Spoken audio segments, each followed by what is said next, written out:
Hi everyone. So today we're going to talk about a couple of ways to describe a rotating system. This should be a pretty short section. So first, the causes of circular motion. So remember, centripetal force is necessary for circular motion to occur. If there's no force that's forcing it to move towards the center of a circle, so the centripetal force, center-seeking force, there is no circular motion. There has to be a centripetal force for there to be centripetal motion.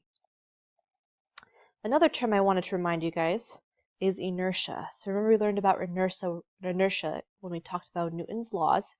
Remember that inertia is the resistance an object has to change in its state of motion. So remember, a state of motion, you can think of it as its velocity. So inertia is resistance to a change in velocity. Now if you look here down at our image, we have a person swinging a green ball in a circle around his head.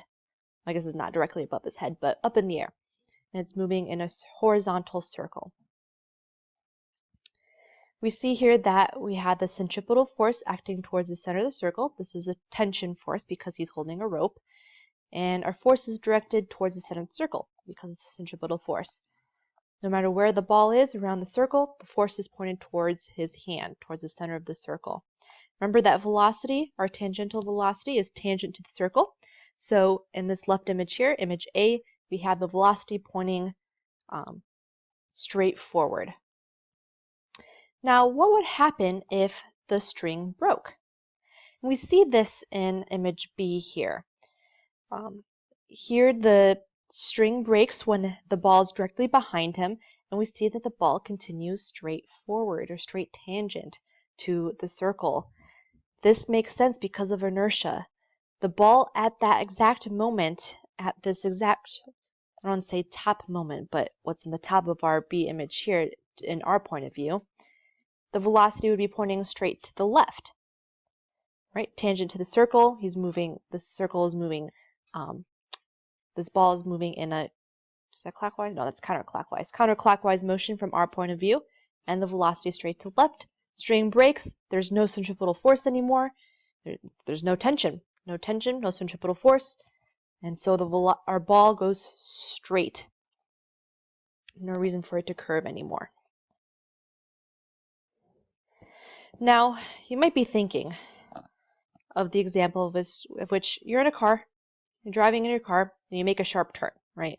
Not too sharp, you don't want to be dangerous, but make a sharp turn to the right, and your phone that's sitting on the passenger seat because you're not texting and driving. Your phone slides, it feels a force. How can this be? If force is not in the direction of your centripetal force, how can this be?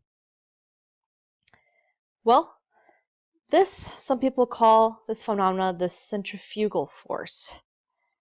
I don't like this term because it's confusing.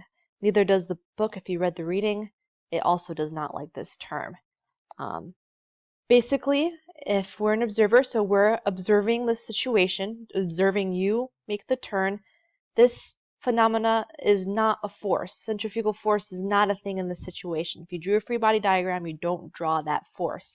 It's just the frictional force, gravity, and normal force. Really what's happening, what you're noticing when you're driving, is inertia. The fact that your phone wants to stay on its straight path when the car turns. This is what you observe. This is what you think is a force, but it's not a force in this point of view.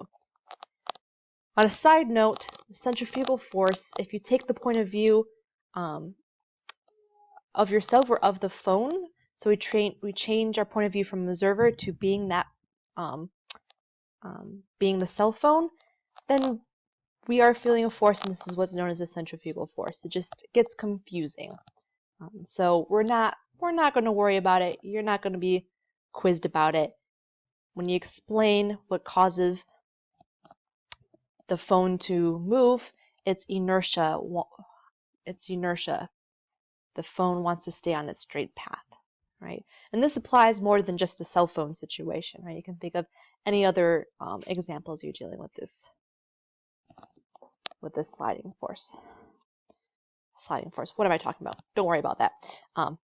Sorry, I just got distracted by my dog. Okay, that's it. Bye.